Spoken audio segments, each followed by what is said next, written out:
Om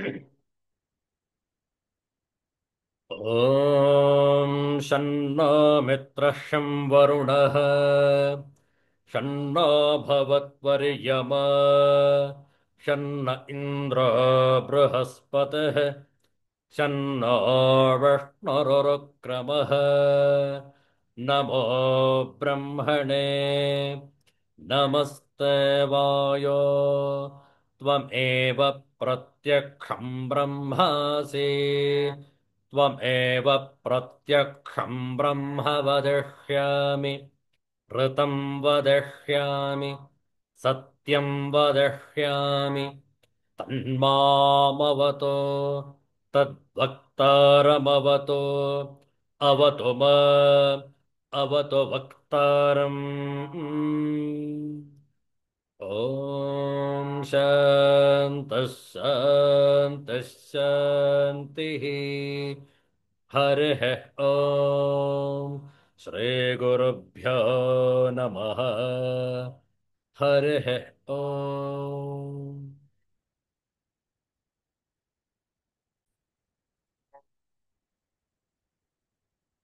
Universal prayer. Let's chant this together. O hidden life, vibrant in every atom. O hidden light, shining in every creature. O hidden love, embracing all in oneness. May each who feels himself as one with thee know he is also one with every other. Om Shanti Shanti Shanti. ಇಂದು ಜ್ಯೇಷ್ಠ ಬಹುಳ ಬಿದಿಗೆ ಭೃಗುವಾಸರ ಶುಕ್ರವಾರ ಅತ್ಯಂತ ಶ್ರೇಷ್ಠವಾದಂತಹ ಈ ಶುಕ್ರವಾರದ ಮುಸ್ಸಂಜೆಯಲ್ಲಿ ಆತ್ಮಷಟ್ಕಂ ಇದರ ಪಾರಾಯಣ ಸಾಹಿತ್ಯವನ್ನು ಕೂಡ ಪರದೆ ಮೇಲೆ ಹಂಚಿಕೊಳ್ತೇವೆ. ತಾವು ಕೂಡ ನಮ್ಮೊಡನೆ ಹಾಡಬಹುದು. ಆತ್ಮಷಟ್ಕಂ.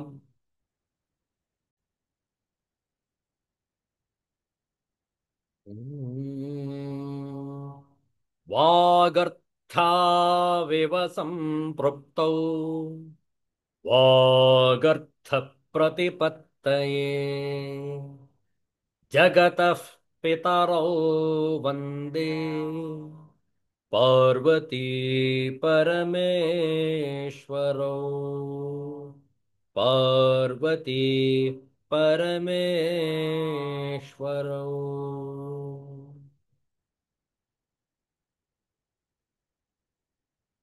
मनोबुद्ध्यहङ्कार चित्तनिनाहम् न च श्रोत्रजिह्वे न च घ्राणनेत्रे न वै व्योमभूमिः न तेजो न वायुः चिदानन्दरूपः शिवोऽहं शिवोऽहम् चिदानन्दरूपः शिवोऽहं शिवोऽहम्. न वै प्राणसंज्ञा न वै पञ्चवायुः न वा सप्तधातुः न वा पञ्चकोशः न वाक्पाणिपादौ न चोपस्थपायु चिदानन्दरूपः शिवोऽहं शिवोऽहम्. न मे रागद्वेषौ न मे लोभमोहौ मदो नैव मे नैव मात्सर्यभावः न धर्मो न चार्थः न कामो न मोक्षः चिदानन्दरूपः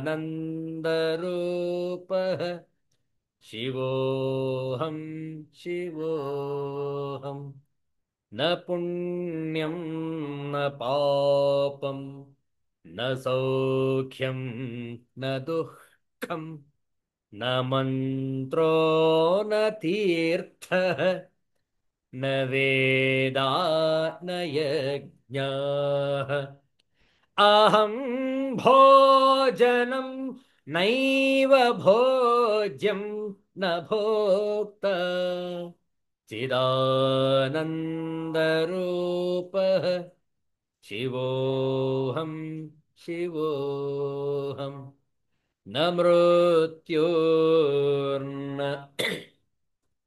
न मृत्युर्न शङ्का न मे जातिभेदः पिता नैव मे नैव माता न जन्म न बन्धुर्न मित्रं गुरुर्नैव शिष्यः चिदानन्दरूपः शिवोऽहं शिवोऽहम् अहं निर्विकल्पः निराकाररूपः विभुत्वाच्च सर्वत्र सर्वेन्द्रियाणाम् न चासङ्गतं नैव मुक्तेर्न बन्धः चिदानन्दरूपः शिवोऽहं शिवोऽहम् चिदानन्दरूपः शिवोऽहं शिवोऽहम् शिवोऽहं शिवोऽहम् शिवोऽहं शिवोऽहम् हर हर नमः पार्वतीपतये हर हर ಮಹಾದೇವ. ಒಂದು ಗುರುಭಜನೆ ಕನ್ನಡ ಭಾಷೆಯಲ್ಲಿ ಹೇಳಿಕೊಡ್ತೇವೆ, ತಾವು ಪುನರಾವರ್ತಿಸಬಹುದು. ದಯಾಮಯ ಗುರು ಕರುಣಾಮಯ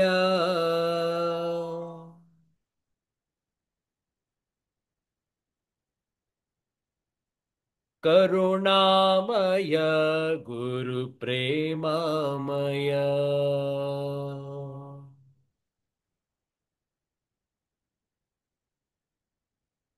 ದಯಾಮಯ ಗುರು ಕರುಣಾಮಯ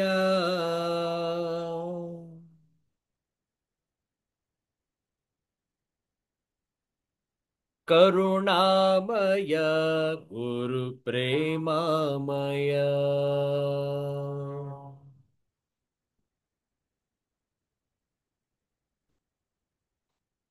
ಪರಮ ಸ್ವರೂಪನು ತಾನಂತೆ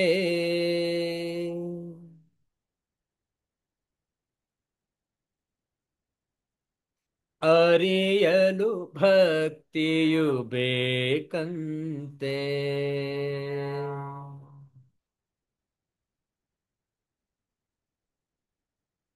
ಪರಮ ಸ್ವರೂಪನು ತಾನಂತೆ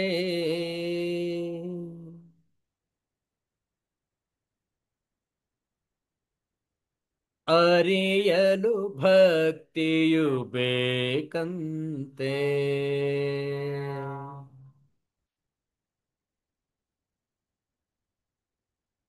ಒಲಿದರೆ ಪಾವನನವನಂತೆ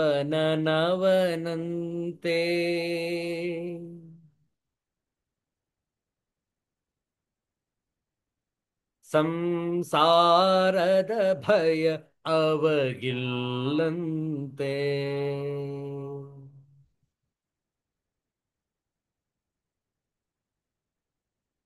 ದಯಾಮಯ ಗುರು ಕರುಣಾಮಯ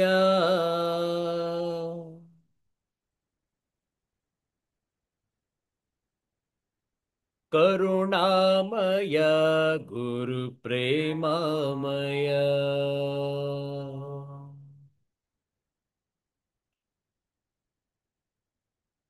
ಗುರುವಿಗೆ ಸಮನ್ಯಾರಿಲ್ಲಂತೆ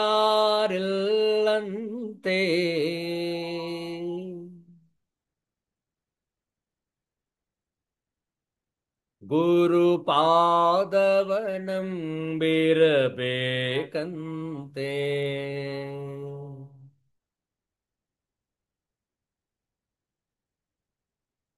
ಗುರುವಿಗೆ ಸಮನ್ಯಾರಿಲ್ಲಂತೆ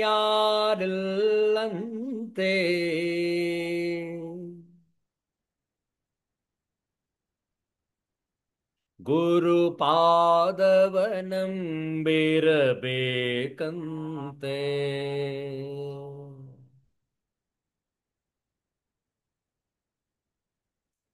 ದೃಢತೆಯು ತನಗಿರಬೇಕಂತೆ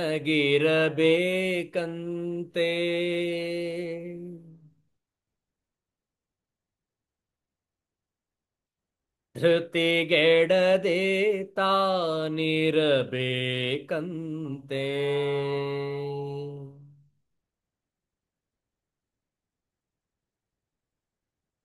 ದಯಾಮಯ ಗುರು ಕರುಣಾಮಯ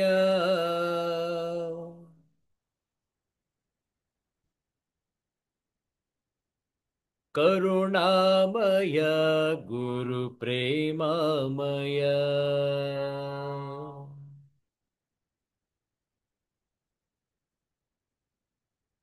ಕರುಣಾಮಯ ಗುರು ಪ್ರೇಮಮಯ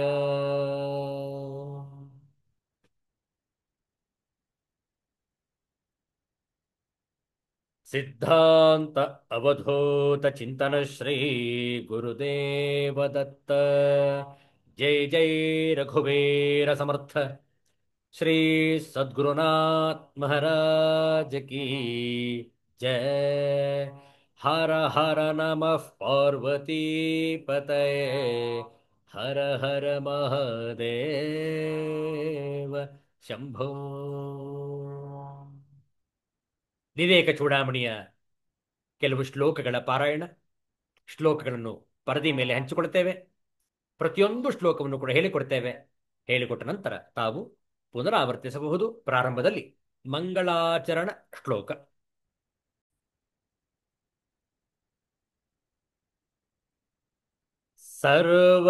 ಸರ್ವವೇದಾಂತ ಸಿದ್ಧಾಂತ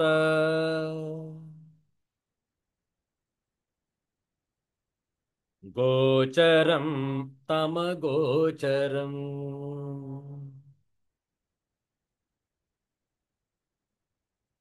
ಗೋವಿಂದಂ ಪರಮಾನಂದಂ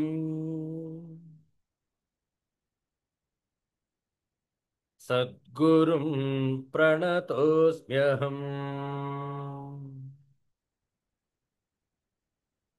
ಶ್ರೀಗುರುಂ ಪ್ರಣತೋಸ್ಮ್ಯಹಂ.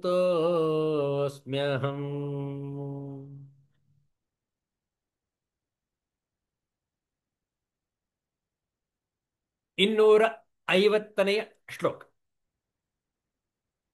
ಅಸ್ಥೂಲಮಿತ್ಯೇತದಸನ್ನಿರಸ್ಯ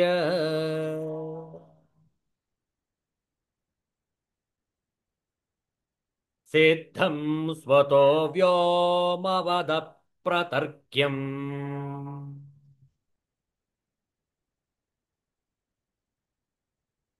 ಅತೋ ಮೃಷಾಮಾತ್ರಮಿದಂ ಪ್ರತೀತಂ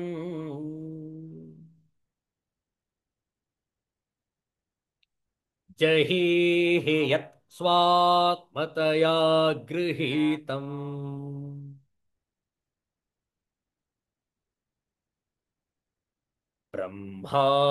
ಬ್ರಹ್ಮಾಹಮಿತ್ಯೇವ ವಿಶುದ್ಧ ಬುದ್ಧ್ಯ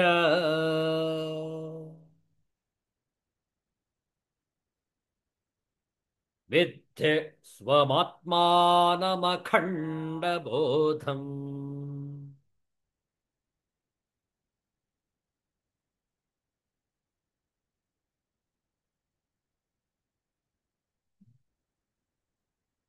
मृत्कार्यं सकलं घटादि सततम्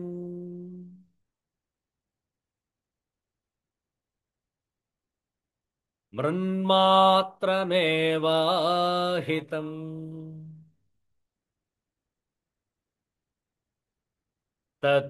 तद्वत्सज्जनितं सदात्मकमिदम्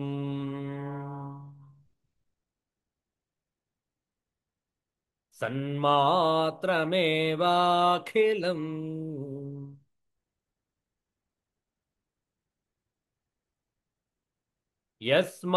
यस्मान्नास्ति सतः परं किमपि तत्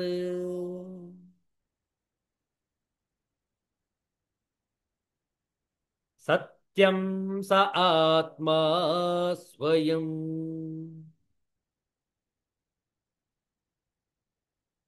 तस्मात् तत्त्वमसि प्रशान्तममलम्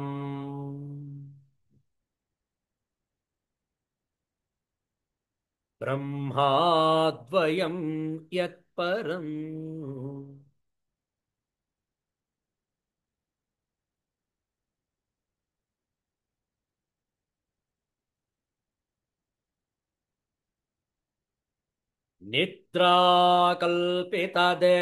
निद्राकल्पितदेशकालविषय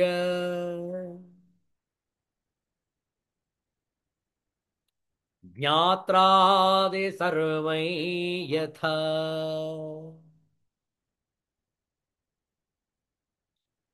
मिथ्या तद्वदिहापि जागृति जगत्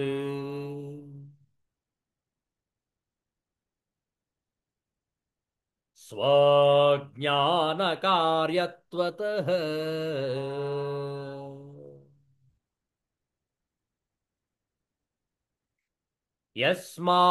यस्मादेवमिदं शरीरकर्ण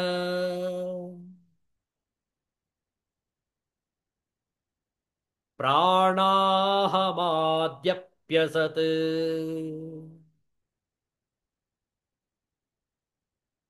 तस्मात् तत्त्वमसि प्रशान्तममलम्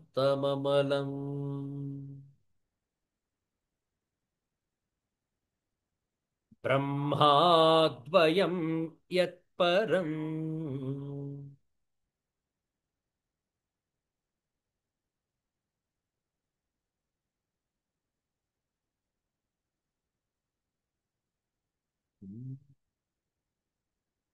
जाति नीति कुल गोत्र दूरगम्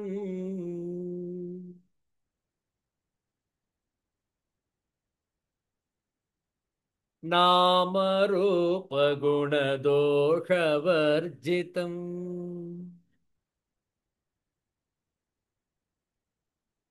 देश काल विषयातिवर्ति यद्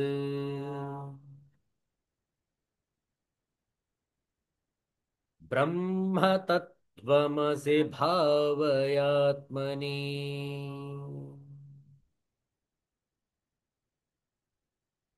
ब्रह्म तत्त्वमसि भावयात्मनि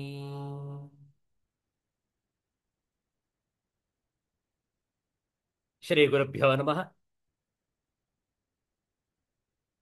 तत् त्वम् असि ब्रह्म आत्मनि भावय हे साधक ನೀನು ಆತ್ಮನಿಗಿಂತ ಬೇರೆ ಅಲ್ಲ ನೀನು ಆತ್ಮ ಸ್ವರೂಪನಾಗಿರುವೆ ಭಗವಂತನ ಸ್ವರೂಪನಾಗಿರುವೆ ನಿನಗಿಂತ ಭಗವಂತ ಭಿನ್ನ ಅಲ್ಲ ತತ್ ತ್ವಂ ಅಸಿ ಆ ಭಗವಂತನು ನೀನೇ ಆ ಸತ್ಯ ಸ್ವರೂಪನು ನೀನೇ ವಿಚಾರ ಮಾಡಿ ತತ್ ತ್ವಂ ಅಸಿ ಅನ್ನುವಂಥದ್ದು ಮಹಾವಾಕ್ಯಗಳಲ್ಲಿ ಒಂದು ಇದನ್ನು ಉಪದೇಶ ವಾಕ್ಯ ಎಂದು ಕರೆಯುವರು ಉಪದೇಶ ಮಾಡ್ತಾ ಇದ್ದಾರೆ ಗುರುಗಳು ದೀಕ್ಷೆಯನ್ನು ಕೊಡ್ತಾ ಇದ್ದಾರೆ ನಿನ್ನ ಆತ್ಮಸ್ವರೂಪವನ್ನು ಜಾಗರಿಸಿಕೋ ನೋಡಿ ಆತ್ಮಸ್ವರೂಪ ಹೇಗಿದೆ ಜಾತಿ ನೀತಿ ಕುಲ ಗೋತ್ರ ದೂರಗಂ ಯಾವ ಭೇದವೂ ಇಲ್ಲ ಸ್ವಾಮಿ. ಜಾತಿ ಮಾಡ್ಕೊಂಡಿರುವವರು ಮನುಷ್ಯರೇ. ಅದರಲ್ಲೂ ರಾಜಕಾರಣಿಗಳು ತಮ್ಮ ಬೇಳೆಯನ್ನು ಬೇಯಿಸಿಕೊಳ್ಳುವುದಕ್ಕೆ ಜಾತಿಗಳನ್ನು ಮಾಡ್ತಾ ಇದ್ದಾರೆ, ಜಾತಿ ಗಣತಿ ಮಾಡ್ತಾ ಇದ್ದಾರೆ. ಇನ್ನೂ ಕೂಡ ಭಿನ್ನ ಭಿನ್ನ ಪ್ರಕಾರವಾದಂತಹ SC ST ಗಳನ್ನು ಮಾಡಿ ಅವರುಗಳಿಗೆ ಸವಲತ್ತುಗಳನ್ನು ಸೌಕರ್ಯಗಳನ್ನು ಕೊಡ್ತೇವೆ ಅಂತ ಹೇಳಿ ಮತಯಾಚನೆ ಮಾಡಿ ತಮ್ಮ ಸ್ವಾರ್ಥ, ತಮ್ಮ ಹೊಟ್ಟೆಯನ್ನು ತುಂಬಿಸಿಕೊಳ್ತಾ ಇದ್ದಾರೆ. ಶಾಸ್ತ್ರ ಏನು ಹೇಳುತ್ತೆ? ಮನುಷ್ಯರು ಒಬ್ಬರೇ, ಒಂದೇ ಜಾತಿ, ಮನುಕುಲ, ಮನುಷ್ಯ ಜಾತಿ. ಇದರಲ್ಲಿ SC ST, ಅವನು ಹೊಲೆಯ, ಇವನು OBC, ಇವನು ರಿಸರ್ವೇಶನ್ಗೆ ಅರ್ಹನಾದವ, ಇವರಿಗೆ ರಿಸರ್ವೇಶನ್ಗಳಿಲ್ಲ. ಶಾಸ್ತ್ರದಲ್ಲಿ ಯಾವತ್ತೂ ಹೇಳಿಲ್ಲ ಸ್ವಾಮಿ. ಶಾಸ್ತ್ರ ನೋಡುವುದು ಒಂದೇ ದೃಷ್ಟಿಯಲ್ಲಿ, ಎಲ್ಲರೂ ಕೂಡ ಮಾನವರಾಗಿದ್ದಾರೆ, ಮಾನವರು ದೈವತ್ವವನ್ನು ಸಂಪಾದಿಸಿಕೊಳ್ಳಲಿ, ತಮೋಗುಣದಿಂದ ಸಾತ್ವಿಕ ಗುಣವನ್ನು ಹೊಂದಿ ತತ್ವಗುಣವನ್ನು ಆಸ್ವಾದಿಸಲಿ ಅನ್ನುವುದು ಒಂದೇ ಶಾಸ್ತ್ರದ ಗುರುಗಳ ಉದ್ದೇಶ, ಮತ್ತಿನ್ನೇನಿಲ್ಲ. ಯಾವಾಗ ಸ್ವಾರ್ಥ ಇರುತ್ತೆ ಅಲ್ಲಿ ಭೇದ ಇರುತ್ತೆ, ಎಲ್ಲಿ ನಿಸ್ವಾರ್ಥ ಇರುತ್ತೆ ಅಲ್ಲಿ ಅಭೇದ ಅಖಂಡ. ನೋಡಿ, ಜಾತಿ ನೀತಿ ಕುಲ ಗೋತ್ರ ದೂರಗಂ ನಾಮ ರೂಪ ಗುಣ ದೋಷ ವರ್ಜಿತಂ ದೇಶ ಕಾಲ ವಿಷಯ ಅತಿವರ್ತಿ ಯತ್ ತತ್ವಮಸಿ ಬ್ರಹ್ಮ ಆತ್ಮನಿಭಾವಯ. ಅನ್ವಯಾರ್ಥ ನೋಡಿಕೊಳ್ಳಿ. ಜಾತಿ ನೀತಿ ಕುಲ ಗೋತ್ರ ದೂರಗಂ, ಜಾತಿ ನೀತಿ ಕುಲ ಗೋತ್ರ ಇವುಗಳಿಗೆ ದೂರವಾಗಿರುವ ನಾಮರೂಪ ಗುಣ ದೋಷ ವರ್ಜಿತಂ, ನಾಮರೂಪ ಗುಣದೋಷ ಇವುಗಳು ಇಲ್ಲದ ದೇಶಕಾಲ ವಿಷಯ ಅತಿವರ್ತಿ, ದೇಶಕಾಲ ವಿಷಯಗಳನ್ನು ಮೀರಿರುವ, ದಾಟಿರುವ ಯತ್ ಬ್ರಹ್ಮ, ಯಾವ ಬ್ರಹ್ಮವಿರುವುದೋ ತತ್ ತ್ವಂ ಅಸಿ, ಅದು ನೀನೇ ಆಗಿದ್ದೀಯೇ. ಆತ್ಮನಿಭಾವಯ, ಮನಸ್ಸಿನಲ್ಲಿ ಅನುಸಂಧಾನ ಮಾಡು. ಜಾತಿ ನೀತಿ ಕುಲ ಗೋತ್ರಗಳಿಗೆ ದೂರವು, ನಾಮರೂಪ ಗುಣದೋಷ ವರ್ಜಿತವು, ದೇಶಕಾಲ ವಿಷಯಗಳನ್ನು ಮೀರಿರುವುದು ಆದ ಯಾವ ಬ್ರಹ್ಮವಿರುವುದೋ ಅದೇ ನೀನಾಗಿರುವೆ. ತತ್ವಂ ಅಸಿ, ಇದನ್ನು ಮನಸ್ಸಿನಲ್ಲಿ ಅನುಸಂಧಾನ ಮಾಡು. ನೋಡಿ ಮುಂದಿನ ಶ್ಲೋಕ. ಯತ್ ಪರಂ ಸಕಲವಾಗ ಗೋಚರಂ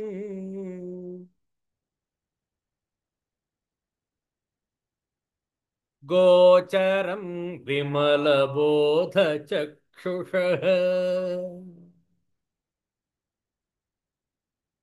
ಶುದ್ಧ ಚಿತ್ ಘನಮನಾದಿವಸ್ತು ಯದ್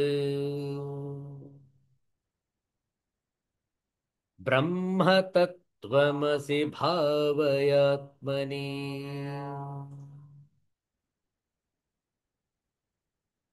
ಯತ್ ಪರಂ ಸಕಲವಾಗ ಗೋಚರಂ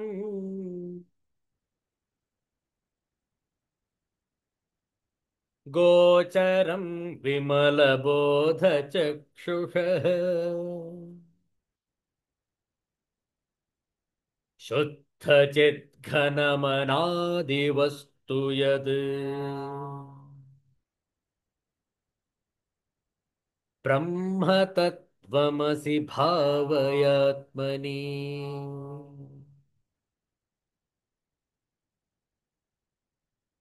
जो जाति नीति कुल और गोत्र से परे है, नाम रूप गुण और दोष से रहित है तथा देश काल और वस्तु से भी पृथक है, तुम वही ब्रह्म हो, ऐसी अपने अंतःकरण में भावना करो. जो प्रकृति से परे और वाणी का अविषय है, निर्मल ज्ञान चक्षुओं से जाना जा सकता है तथा शुद्ध चिद्घन अनादि वस्तु है, तुम वही ब्रह्म हो, ऐसी अपने अंतःकरण में भावना करो. That which is beyond caste and creed, family and lineage, devoid of name and form, merit and demerit, transcending space, time and sense objects, that Brahman art thou. Meditate on this in thy mind. That supreme Brahman, which is beyond the range of all speech, but accessible to the eye of pure illumination, which is pure, the embodiment of knowledge, the beginningless entity, that Brahman art thou. Meditate on this in thy mind. ಇಂತಹ ದಿವ್ಯವಾದಂತಹ ಧ್ಯಾನಕ್ಕೆ ಪೂರಕವಾಗಿರುವಂತಹ ಶ್ಲೋಕಗಳು. ತತ್ವಂ ಅಸಿ ಇತಿ ಆತ್ಮನಿ ಭಾವಯ. ಯತ್ಪರಂ, ಯಾವ ಪರಬ್ರಹ್ಮವು ಸಕಲ walk ಅಗೋಚರಂ, ಸಮಸ್ತ ವಾಕ್ಕುಗಳಿಗೆ ಗೋಚರವಲ್ಲವೋ, ವಿಮಲ ಬೋಧ ಚಕ್ಷುಷಃ, ಯಾವುದು ಶುದ್ಧವಾದ ಜ್ಞಾನ ದೃಷ್ಟಿಗೆ ಗೋಚರಂ, ಗೋಚರವೋ ವಿಷಯವೋ, ಯತ್ ವಸ್ತು, ಯಾವ ವಸ್ತುವು ಶುದ್ಧ ಚಿತ್ ಘನಂ, ಶುದ್ಧವಾದ ಜ್ಞಾನ ಘನವೋ, ಅನಾದಿಯೋ, ತತ್ ಬ್ರಹ್ಮ ತತ್ವಂ ಅಸಿ ಆತ್ಮನಿ ಭಾವಯ. ಯಾವ ಪರಬ್ರಹ್ಮ ವಸ್ತುವು ಸಮಸ್ತ ಇಂದ್ರಿಯಗಳಿಗೆ ವಿಷಯವಲ್ಲವೋ, ಯಾವುದು ಶುದ್ಧವಾದ ಜ್ಞಾನ ದೃಷ್ಟಿಗೆ ವಿಷಯವಾಗಿರುವುದೋ, ಯಾವುದು ಶುದ್ಧ ಜ್ಞಾನಘನವಾಗಿರುವುದೋ ಮತ್ತು ಅನಾದಿಯೋ, ಅದೇ ನೀನಾಗಿರುವೆ. ಇದನ್ನು ಮನಸ್ಸಿನಲ್ಲಿ ಅನುಸಂಧಾನ ಮಾಡು. ನೋಡಿ, ಸಮಸ್ತ ಇಂದ್ರಿಯಗಳಿಗೆ ವಿಷಯವಲ್ಲ. ವಿಷಯಗಳು ಶಬ್ದ ಸ್ಪರ್ಶ ರೂಪ ರಸಗಂಧ. ಬ್ರಹ್ಮತತ್ವವು ಯಾವ ವಿಷಯದ ಸೀಮಕ್ಕೆ ಒಳಗಾಗುವುದಿಲ್ಲ, ಪರಿಮಿತಿಗೆ ಒಳಗಾಗುವುದಿಲ್ಲ. ಇದು ಅಸೀಮ, ಇದು ಅನಂತ, ಇದು ಅಪರಿಮಿತ. ಆದ್ದರಿಂದ ಇಂದ್ರಿಯಗಳಿಗೆ ಇದು ಎಟುಕುವುದಿಲ್ಲ. ಯಾಕೆ? ಎಲ್ಲ ಇಂದ್ರಿಯಗಳು ಸೀಮಿತವಾದವುಗಳು. ಉದಾಹರಣೆಗೆ, ನಮ್ಮ ಕಣ್ಣಿಗೆ ಅಷ್ಟು ದೂರ ಮಾತ್ರ ದೃಷ್ಟಿಗೋಚರವಾಗುವುದು. ಅದಕ್ಕಿಂತ ಇನ್ನು ಹಿಂದಿದ್ರೆ ಕಣ್ಣಿಗೆ ಕಾಣುವುದಿಲ್ಲ. ಯಾಕೆ? ನಮ್ಮದು ಸೀಮಿತವಾದಂತಹ ದೃಷ್ಟಿಶಕ್ತಿ. ಅದು ವಯಸ್ಸಾಗುತ್ತಿದ್ದಂತೆ ಹತ್ತಿರವಿರುವುದು ಕೂಡ ಕಾಣುವುದಿಲ್ಲ, ಸ್ಪಷ್ಟವಾಗಿ ಕಾಣುವುದಿಲ್ಲ. ಆಗ ಕನ್ನಡಕಗಳನ್ನು, ಚಾಲೀಸಗಳನ್ನು ನಾವು ಧರಿಸಿಕೊಂಡು ಅದನ್ನು ಸ್ಪಷ್ಟವಾಗಿ ಕಾಣುವ ಹಾಗೆ ನಾವು ಮಾಡಿಕೊಳ್ಳುತ್ತೇವೆ, ಹೌದಲ್ಲ? ಯಾಕೆ? ಅದಕ್ಕೆ ಸೀಮಿತವಾದಂತಹ ಶಕ್ತಿ ಇದೆ. ಕಿವಿಗಳು ವಯಸ್ಸಾಗುತ್ತಿದ್ದಂತೆ ಸ್ಪಷ್ಟವಾಗಿ ಕೇಳಿಸುವುದಿಲ್ಲ. ಅನೇಕರಿಗೆ, ವಯಸ್ಸಾದವರಿಗೆ ಕಿವಿಯೇ ಕೇಳಿಸುವುದಿಲ್ಲ. ಆದರೆ ಕೆಲವರಿಗೆ ಹುಟ್ಟಿದಾರಭ್ಯವೇ ಕೇಳಿಸುವುದಿಲ್ಲ. ಅವರು ಕಿವುಡರು. ಹುಟ್ಟಿದಾರಭ್ಯ ಕಾಣಿಸೋದಿಲ್ಲ, ಕುರುಡರು, ಕಣ್ಣೇ ಇಲ್ಲ ಅವರಿಗೆ. ಇದರಲ್ಲ ನಮ್ಮೊಟ್ಟಿಗೆ ಎಷ್ಟೋ ಜನರಿದ್ದಾರೆ, ಕುರುಡರು, ಕುಂಟರು, ಕಿವಿಡರು. ಇದೆಲ್ಲವೂ ಕೂಡ ಏನು ಹೇಳುತ್ತೆ? ಇಂದ್ರಿಯಗಳಿಗೆ ಸೀಮಿತವಾದಂತಹ ಶಕ್ತಿ ಇದೆ. ಯಾವತ್ತು ಹಾಗೆ ಇರುವುದಿಲ್ಲ. ನಮ್ಮ ಇಂದ್ರಿಯಗಳು ಕುಗ್ಗಿ ಹೋಗ್ತವೆ ವಯಸ್ಸಾದಂತೆ. ಇಂದ್ರಿಯಗಳು ಬಲವನ್ನ ಕಳೆದುಕೊಳ್ತವೆ. ಶರೀರ ಜರ್ಜರಿತವಾಗಿ ಹೋಗುತ್ತೆ. ಇನ್ನೂ 100 ವರ್ಷ, 110 ವರ್ಷ ಇದ್ದವರನ್ನು ನೋಡಬೇಕು, ಅಕ್ಷರಶಃ ಅಸ್ಥಿ ಪಂಜರವಾಗಿರ್ತಾರೆ ಅವರು, ಹೌದಲ್ಲ? ಮುಂಚೆ ಹೇಗಿದ್ರು? ಬಹಳ ಕ್ರೀಡಾಪಟು, ಅವರು ಗಟ್ಟಿಮುಟ್ಟಾಗಿದ್ರು. ಯಾಕೆ ಹೀಗೆ? ವಯಸ್ಸಾಯ್ತು ಸ್ವಾಮಿ. ಇಂದ್ರಿಯಗಳು ಕುಗ್ಗಿ ಹೋಗಿವೆ. ಯಾಕೆ? ಅವುಗಳ ಶಕ್ತಿ ಅಷ್ಟೇ. ನೋಡಿ, ಆದ್ದರಿಂದ ಪರಬ್ರಹ್ಮ ವಸ್ತು ಇಂದ್ರಿಯಗಳಿಗೆ ಗೋಚರವಲ್ಲ. ಯಾರಾದ್ರೂ ವಿತಂಡವಾದವನ್ನು ಮಾಡ್ತಾರಲ್ಲ, ದೇವರನ್ನು ತೋರಿಸಿ ನೋಡೋಣ. ತೋರಿಸುವುದಕ್ಕೆ ನಿನಗೆ ಕಣ್ಣುಗಳು ಬೇಕು. ನಿನಗೆ ಆ ಕಣ್ಣುಗಳೇ ಇಲ್ವಲ್ಲ. ಏನ್ ಹೇಳ್ತಾ ಇದ್ದೀರಾ ನೀವು? ನನಗೆ 2 ಕಣ್ಣು ಚೆನ್ನಾಗಿ ಕಾಣಿಸ್ತಾ ಇದೆ. ಆಹಾ, ಈ ಕಣ್ಣುಗಳ ಬಗ್ಗೆ ಹೇಳ್ತಾ ಇಲ್ಲ ನಾವು. ನಿನ್ನ 3ನೆಯ ಕಣ್ಣು, ನಿನ್ನ ಜ್ಞಾನ ಚಕ್ಷುಸ್ಸು, ನಿನ್ನ ಅಂತರ್ಮುಖತ್ವದ ನಯನ ತೆರೆಯಬೇಕು. ಒಳಗಿನ ಕಣ್ಣು ತೆರೆಯಬೇಕು. ಆ ಒಳಗಣ್ಣು ತೆರೆದಾಗ ಮಾತ್ರ ನಿನಗೆ ಗೋಚರವಾಗುವುದು. ಯಾಕೆ? ನಿನ್ನ ಈ ಕಣ್ಣುಗಳಿಗೆ ಸೀಮಿತವಾದ ಶಕ್ತಿ ಇದೆ, ಆ ಒಳಗಣ್ಣಿಗೆ ಅಸೀಮವಾದ ಶಕ್ತಿ. ನೋಡಿ, ಆದ್ರಿಂದ ಸಮಸ್ತ ಇಂದ್ರಿಯಗಳಿಗೆ ಇದು ವಿಷಯವಲ್ಲ. ಯಾವುದು ಶುದ್ಧವಾದ ಜ್ಞಾನ ದೃಷ್ಟಿಗೆ ವಿಷಯವಾಗಿರುವುದೋ, ಯಾರಿಗೆ ಜ್ಞಾನ ದೃಷ್ಟಿ ಇರುತ್ತೆ ಅವರಿಗೆ ಮಾತ್ರ ಗೋಚರವಾಗುತ್ತೆ. ಯಾರಿಗೆ ಜ್ಞಾನ ದೃಷ್ಟಿ ಇಲ್ಲ ಅವರಿಗೆ ದೇವರು ಬಲು ದೂರ, ಹೌದಲ್ಲ, ಬಹಳ ದೂರ ಇದ್ದಾನೆ. ನಿಮ್ಮ ಆರಾಧ್ಯ ದೈವ ಯಾವುದು? ನಾವು ಕಾಶಿ ವಿಶ್ವನಾಥನ ಸಂಪ್ರದಾಯಸ್ಥರು. ನಮ್ಮ ಕುಲದೇವರು ಕಾಶಿ ವಿಶ್ವನಾಥ. ಹಾಗಾದ್ರೆ ನೀವು ಕುಲದೇವರ ದರ್ಶನ ಮಾಡಬೇಕಾದ್ರೆ ಕಾಶಿಗೆ ಹೋಗ್ಬೇಕು. ಹೌದು ಸ್ವಾಮಿ, ವರ್ಷಕ್ಕೆ ಒಂದು ಬಾರಿ ನಾವೆಲ್ಲರೂ ಕುಟುಂಬ ಸಹಿತ ಕಾಶಿ ಯಾತ್ರೆಗೆ ತೆರಳುತ್ತೇವೆ. ಯಾಕೆ? ವಿಶ್ವನಾಥನ ದರ್ಶನವನ್ನು ಮಾಡಬೇಕು. ಯಾಕೆ ನಿಮಗೆ ನಿಮ್ಮ ಊರಲ್ಲೇ ಇಲ್ವೇ ವಿಶ್ವನಾಥ? ಇಲ್ಲ ಇಲ್ಲ, ನಮ್ಮ ಊರಲ್ಲಿ ಇರುವುದು ಕೈಲಾಸೇಶ್ವರ ಒಂದು ದೇವಸ್ಥಾನ ಇದೆ. ಕೈಲಾಸೇಶ್ವರ ಸ್ವಾಮಿ ದೇವಸ್ಥಾನ, ಕಲ್ಲೇಶ್ವರ ಸ್ವಾಮಿ ದೇವಸ್ಥಾನ. ಯಾಕೆ ಅಲ್ಲಿ ವಿಶ್ವನಾಥ ಇಲ್ವೇ? ಇಲ್ಲ ಇಲ್ಲ, ವಿಶ್ವನಾಥ ಇರೋದು ಕಾಶಿಯಲ್ಲಿ. ಮೂಢರು ಸ್ವಾಮಿ, ಅವರು ಮೂಢರು. ಕಾಶಿಯಲ್ಲಿ ವಿಶ್ವನಾಥ ಹೇಗೋ, ಧರ್ಮಸ್ಥಳದ ಮಂಜುನಾಥ ಸ್ವಾಮಿ ಹೇಗೋ, ನಮ್ಮ ಕುಲದೇವರು ಕೂಡ ಹಾಗೆ ನಮ್ಮ ಮನೆಯಲ್ಲೇ ಇದ್ದಾರೆ, ನಮ್ಮ ಮನದಲ್ಲೇ ಇದ್ದಾರೆ, ನಮ್ಮ ಹೃದಯದಲ್ಲೇ ಇದ್ದಾರೆ. ಹೃದಯ ಕುಹರ ಮಧ್ಯೆ ಕೇವಲಂ ಬ್ರಹ್ಮ ಮಾತ್ರ. ಶಾಸ್ತ್ರ ಸ್ಪಷ್ಟವಾಗಿ ತಿಳಿಸುತ್ತೆ. ಹೇ ಮೂರ್ಖ, ಹೇ ಮೂಢ, ದೇವರು ದೂರ ಇಲ್ಲ ಕಣೋ, ನಿನ್ನ ಹೃದಯದಲ್ಲೇ ಇದ್ದಾನೆ. ಜಾಗರಿಸಿಕೋ. ಆ ಹೃದಯದಲ್ಲಿರುವಂತಹ ಪರಬ್ರಹ್ಮ ವಸ್ತು ನೀನೇ ಆಗಿದ್ದೀಯೇ. ತತ್ವಮಸಿ ಆತ್ಮನಿ ಭಾವಯ. ಅನುಸಂಧಾನ ಮಾಡು, ಅರ್ಥ ಮಾಡಿಕೋ, ವಿಚಾರ ಮಾಡಿ. ಯಾವುದು ಶುದ್ಧ ಜ್ಞಾನ ಘನವಾಗಿರುವುದೋ. ಯಾಕೆ ಶುದ್ಧ ಜ್ಞಾನ? ಯಾಕೆಂದ್ರೆ ಅಲ್ಲಿ ಅಜ್ಞಾನಕ್ಕೆ ಆಸ್ಪದವಿಲ್ಲ. ಯಾವಾಗಲೂ ಕೂಡ ಪ್ರಕಾಶ, ಬೆಳಕು, ಜ್ಞಾನ. ಅಲ್ಲಿ ಅಂಧಕಾರ ಇಲ್ಲ, ಅಲ್ಲಿ ಅಜ್ಞಾನ ಇಲ್ಲ, ಅಲ್ಲಿ ಕತ್ತಲೆ ಎಂಬುದೇ ಇಲ್ಲ. ಶುದ್ಧ ಜ್ಞಾನ. ಸೂರ್ಯನನ್ನು ಕೇಳಿ, ಹೇ ಸೂರ್ಯ, ಹೇ ಪೂಷನ್, ನಿನ್ನೆ ರಾತ್ರಿ ಕರೆಂಟ್ ಹೋಗಿತ್ತು, ಪವರ್ ಆಫ್ ಆಗಿತ್ತು, ನಮ್ಮ ಮನೆ ಕತ್ತಲೆಯಿಂದ ಆವರಿಸಿತ್ತು. ಸೂರ್ಯ ಕೇಳ್ತಾನೆ, ಹೌದೇ, ಕತ್ತಲೆ ಹೇಗಿರುತ್ತೆ? ನಾನು ಇದುವರೆಗೆ ಕತ್ತಲೆಯನ್ನೇ ನೋಡಿಲ್ಲ ಅಂತಾನೆ ಸೂರ್ಯ ಭಗವಾನ್. ಯಾಕೆ? ಸದಾ ಬೆಳಕು. ನಿಮಗೇನೋ ರಾತ್ರಿ ಹಗಲು ಅಂತ ಹೇಳಿ 24 ತಾಸಿನಲ್ಲಿ 12 ತಾಸು ಹಗಲು, 12 ತಾಸು ರಾತ್ರಿ ಅಂತ ಇದೆ. ನನಗೆ 24 hours ಲೈಟ್, 24 hours ಇಲ್ಯೂಮಿನೇಷನ್, ಸದಾ ಬೆಳಗ್ತಾನೆ ಇರಬೇಕು. ನನಗೆ ಕತ್ತಲೆಯೇ ಗೊತ್ತಿಲ್ಲ, ಇದುವರೆಗೂ ನಾನು ಕತ್ತಲೆ ನೋಡಿಲ್ಲ. ಶುದ್ಧ ಜ್ಞಾನ ನೋಡಿ.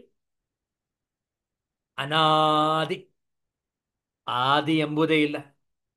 ಆದಿ ಅಂತಿದ್ರೆ ಅದಕ್ಕೆ ಅಂತ್ಯ ಅಂತ ಒಂದಿರುತ್ತೆ. ಅಂದ್ರೇನು? ಸೀಮಿತವಾದ ಶಕ್ತಿ. ನಾವ್ it is existing, in future it will be no more. ಆದಿಗೆ ಅಂತ್ಯವಿದೆ, ಅನಾದಿಗೆ ಅನಂತ. ಅನಾದಿ ಆದ್ರಿಂದ ಅದಕ್ಕೆ ಅನಂತವಾದಂತಹ ಶಕ್ತಿ. ಆದಿ ಇಲ್ಲ, ಆದ್ರಿಂದ ಅಂತ್ಯವೂ ಇಲ್ಲ, ಅನಾದಿ.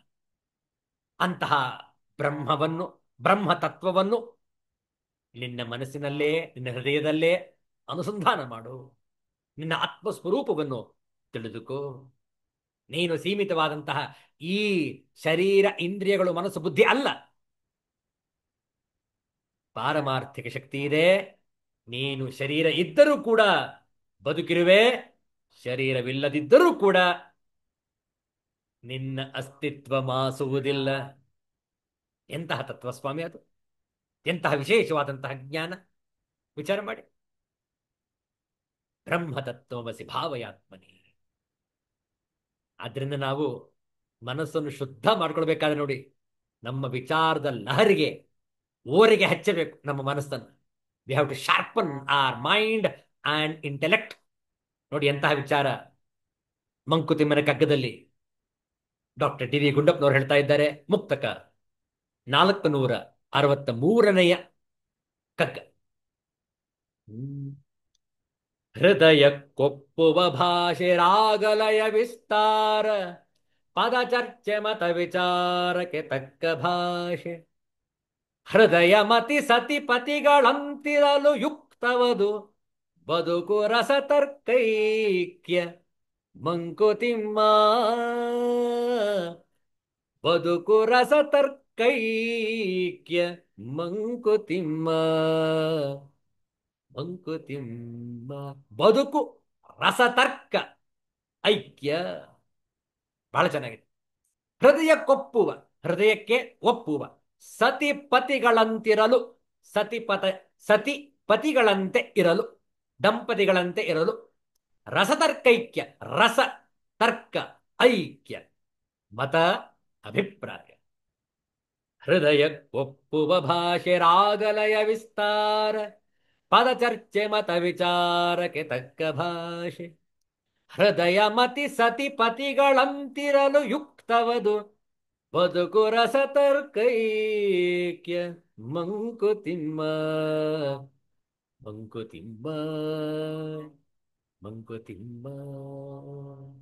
ಹೃದಯಕ್ಕೆ ಮುದ ನೀಡುವ ಸಂಗೀತ, ಕಲೆ, ಪ್ರಕೃತಿ ಮುಂತಾದವು ಅಗತ್ಯ. ತಮ್ಮ ತಮ್ಮ ಅಭಿಪ್ರಾಯವನ್ನು ಸಿದ್ಧಪಡಿಸಲು ಚರ್ಚೆಗೆ ವಾಗ್ಝರಿ ಬೇಕು. ಹೃದಯ ಮತ್ತು ಬುದ್ಧಿ ಎರಡೂ ಗಂಡ ಹೆಂಡಿರಂತಿರಲು ಬದುಕಿನಲ್ಲಿ ರಸಾನುಭವ. ಯಾಕಿಲ್ಲಿ ಗುಂಡಪ್ಪನವರು ಸತಿಪತಿ ಉದಾಹರಣೆ ಕೊಟ್ಟಿದ್ದಾರೆ? ಎಷ್ಟು ಅನ್ಯೋನ್ಯವಾಗಿರಬೇಕು, ಒಬ್ಬರಿಗೊಬ್ಬರು ಪರಸ್ಪರವಾಗಿ ಸಹಾಯ ಮಾಡುತ್ತಾ ಸಹಕರಿಸುತ್ತಾ ಬಾಳಿದರೆ ಆ ಬದುಕು, ಆ ಬದುಕಿನ ಸೊಗಸೇ ಸೊಗಸು. ಬದುಕಿನಲ್ಲಿ ರಸಾನುಭವ ಮತ್ತು ತರ್ಕದ ಐಕ್ಯತೆಯನ್ನು ಕಂಡರೆ ಬದುಕು ಸುಂದರವಾಗುತ್ತದೆ ಎಂದು ಉಲ್ಲೇಖ ಮಾಡಿದ್ದಾರೆ ಮಾನ್ಯ ಗುಂಡಪ್ಪನವರು ಈ ಮುಕ್ತಕದಲ್ಲಿ. ಮನಸ್ಸಿನ ಮೂಲಕ ನಮ್ಮ ಹೃದಯವನ್ನು ರಂಜಿಸುವ ವಿಚಾರಗಳು ಸಾಹಿತ್ಯ, ಸಂಗೀತ, ಕಲೆ, ಶಿಲ್ಪ, ಕಾವ್ಯ, ಕವನ ಮುಂತಾದ ಮಾನವ ನಿರ್ಮಿತವುಗಳು ಅಥವಾ ಆಕಾಶ, ಬೆಳದಿಂಗಳು, ಮಳೆ, ಝರಿ, ನದಿ, ಕಾಡು ಮುಂತಾದ ಪ್ರಕೃತಿ ನಿರ್ಮಿತವುಗಳು ಇವೆಲ್ಲವೂ ನಮ್ಮ ಹೃದಯಕ್ಕೆ ಮುದ ನೀಡುತ್ತವೆ, ಹೃದಯ ಅರಳುವುದಕ್ಕೆ ಕಾರಣವಾಗುತ್ತದೆ. ಇಂತಹ ಹೃದಯದಲ್ಲೇ ಬ್ರಹ್ಮನ ನಿವಾಸ. ಭಾಷಾ ಚಾತುರ್ಯ, ವಾಗ್ಝರಿ, ತರ್ಕ ಮುಂತಾದವು ನಮಗೆ ನಮ್ಮ ಅಭಿಪ್ರಾಯವನ್ನು ಸಿದ್ಧಪಡಿಸಲು ಬೇಕಾದ ಸಲಕರಣೆಗಳಾಗುತ್ತವೆ. ಇದು ಬುದ್ಧಿಯ ಕೆಲಸ. ಯಾರ ಬುದ್ಧಿ ಚುರುಕಾಗಿರುತ್ತದೆಯೋ ಅವರು ಈ ವಾದ ಮತ್ತು ತರ್ಕದಲ್ಲಿ ಮುಂದಿರುತ್ತಾರೆ. ಇಂತಹ ಬುದ್ಧಿವಂತರು ಮಂಡಿಸುವ ವಾದ ಅಥವಾ ತರ್ಕವು ಸರಿಯಾಗಿದೆ ಎಂದು ಅನ್ನಿಸದಿದ್ದರೂ ಅವರ ಬುದ್ಧಿವಂತಿಕೆಯ ಪ್ರಭಾವದಿಂದ ಹಲವು ಬಾರಿ ಒಪ್ಪುವಂತಾಗುತ್ತದೆ. ಒಂದಕ್ಕೊಂದಕ್ಕೆ ಅವಿನಾಭಾವ ಸಂಬಂಧವಿರುವ ಈ ಹೃದಯ ಮತ್ತು ಬುದ್ಧಿಗಳ ಒಳ ತಿರುಳ ನೋಡಿ ಒಂದು ಭಾವುಕತೆಯಿಂದ ಕೂಡಿದ್ದರೆ ಮತ್ತೊಂದು ವಾಸ್ತವಿಕತೆಯಿಂದ ಕೂಡಿದೆ. ಎರಡೂ ಹಾಗೆ ಇರಬೇಕು. ಅದನ್ನು ಬದಲಾದರೆ ವಿಪರ್ಯಾಸವಾಗಿ ಬಿಡುತ್ತದೆ. ಸತಿಪತಿಗಳಂತಿರುವ ಈ ಹೃದಯ ಮತ್ತು ಬುದ್ಧಿಗಳು ರಸ ಮತ್ತು ತರ್ಕವನ್ನು ತುಂಬಿಕೊಂಡಿರುವ ಈ ಎರಡೂ ತಮ್ಮ ತನವನ್ನು ಉಳಿಸಿಕೊಂಡು ಒಂದರೊಳಕ್ಕೆ ಇನ್ನೊಂದು ಐಕ್ಯವಾದಾಗ ಉಂಟಾಗುವ ಮನೋಭಾವ ಬದುಕನ್ನು ಸುಂದರವಾಗಿಸುತ್ತದೆ. ಇದನ್ನೇ ಮಾನ್ಯ ಗುಂಡಪ್ಪನವರು ಯುಕ್ತವದು ಬದುಕು ಎಂದಿದ್ದಾರೆ. ಅಂತಹ ಭಾವ ಮತ್ತು ಬುದ್ಧಿಯ ಐಕ್ಯತೆಯನ್ನು ನಾವು ಸಾಧಿಸಲು ಪ್ರಯತ್ನಿಸಬೇಕು. ಇಂತಹ ಬ್ರಹ್ಮ ಭಾವನೆಯ ವಿಚಾರದಲ್ಲಿ ನಮ್ಮ ಹೃದಯ ಎಷ್ಟು ಶುದ್ಧವಾಗಿರಬೇಕು, ಅದಕ್ಕೆ ಪೂರಕವಾಗಿರುವಂತಹ ಸಾಧನೆಗಳನ್ನು ಮುಂದುವರಿಸೋಣ. ಉಳಿದ ವಿಚಾರಗಳನ್ನು ಮುಂದಿನ ಶುಕ್ರವಾರ ಮುಂದುವರಿಸೋಣ. ಶಾಂತಿ ಮಂತ್ರ. ಓಂ ಸರ್ವೇ ಭವಂತು ಸುಖಿನಃ, ಸರ್ವೇ ಸಂತು ನಿರಾಮಯಾಃ, ಸರ್ವೇ ಭದ್ರಾಣಿ ಪಶ್ಯಂತು, ಮಾ ಕಶ್ಚಿತ್ ದುಃಖಭಾಗ್ ಭವೇತ್. ಓಂ ಶಾಂತಿ ಶಾಂತಿ ಶಾಂತಿ. ಹರಿ ಓಂ. ಶ್ರೀ ಗುರುಭ್ಯೋ ನಮಃ. ಹರಿ ಓಂ. ಮತ್ತೆ ಸಂಧಿಸೋಣ. ಎಲ್ಲರಿಗೂ ಒಳಿತಾಗಲಿ, ಎಲ್ಲರಿಗೂ ಶುಭವಾಗಲಿ. ಜೈ ಶ್ರೀ ಗುರುದೇವ ದತ್ತ.